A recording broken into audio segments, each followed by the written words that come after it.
കുട്ടിക്കാലം love ലാംഗ്വേജിനെ define ചെയ്യും. Love language എന്ന് പറഞ്ഞാൽ നമ്മൾ സ്നേഹം കൊടുക്കാൻ ആഗ്രഹിക്കുന്നതും സ്നേഹം കിട്ടാൻ ആഗ്രഹിക്കുന്നതുമായിട്ടുള്ള ഒരു ഭാഷയാണ്, അല്ലെ? Number 1, words of affirmation. വേണ്ടത്ര പരിഗണനയൊന്നും ലഭിച്ചിട്ടുണ്ടാവില്ല വാക്കുകൾ കൊണ്ട്. അതായത് എപ്പോഴും കുറ്റപ്പെടുത്തലുകളായിരുന്നിട്ടുണ്ടാകാം കുട്ടിക്കാലത്ത്. അതല്ല എങ്കിൽ കോംപ്ലിമെന്റ് ഒന്നും ആരും കൊടുക്കുന്നുണ്ടാവില്ല വേണ്ടത്ര രീതിയിൽ.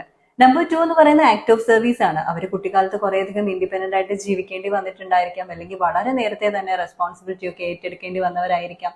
നമ്പർ 3 എന്ന് പറയുന്നത് ഫിസിക്കൽ ടച്ച് ആണ്. വേണ്ടത്ര അഫെക്ഷൻ ഒന്നും കിട്ടി വളർന്നവരായിരിക്കില്ലെന്നേ. അതുകൊണ്ടാണ് ഫിസിക്കൽ ടച്ച് എന്ന് പറയുന്നത് ഇമ്പോർട്ടന്റ് ആകുന്നത്. തലോടുന്നത്, കൈപിടിക്കുന്നത്, അങ്ങനെയൊക്കെയുള്ള ഒരുപാട് കാര്യങ്ങൾ അവിടെ വേണ്ടി വരും.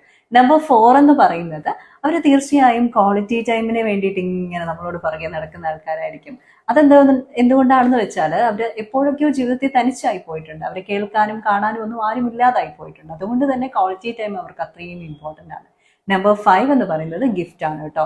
ഗിഫ്റ്റ് എന്ന് പറയുമ്പോൾ അവർക്ക് ജീവിതത്തിൽ മീനിങ് ഫുൾ ആയിട്ടുള്ള ഗിഫ്റ്റ് ഒന്നും കിട്ടിയിട്ടുണ്ടാവില്ല, അല്ലെങ്കിൽ വേണ്ടത്ര എക്സൈറ്റ്മെന്റ് ഉള്ള ഒരു ചൈൽഡ്ഹുഡ് ഒന്നും ആയിരിക്കില്ല. നിങ്ങൾക്കൊക്കെ കിട്ടിയിട്ടുള്ള വീഡിയോ ഗെയിമോ ഒന്നും അവർക്കൊന്നും കിട്ടിയിട്ടുണ്ടാവില്ല.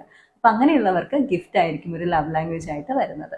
സോ നമ്മുടെ കുട്ടിക്കാലത്തിന് പല രീതിയിൽ നമ്മളെ സ്വാധീനിക്കാൻ കഴിയും. ലവ് ലാംഗ്വേജിന്റെ കാര്യത്തിലും സ്നേഹത്തിന് വേണ്ടിയുള്ള നമ്മുടെ ആ ഒരു യജ്ഞമുണ്ടല്ലോ, ഒരു പ്രയത്നമുണ്ടല്ലോ, അതിലുകൂടി നമ്മുടെ കുട്ടിക്കാലം സ്വാധീനിച്ചിരിക്കുന്നു.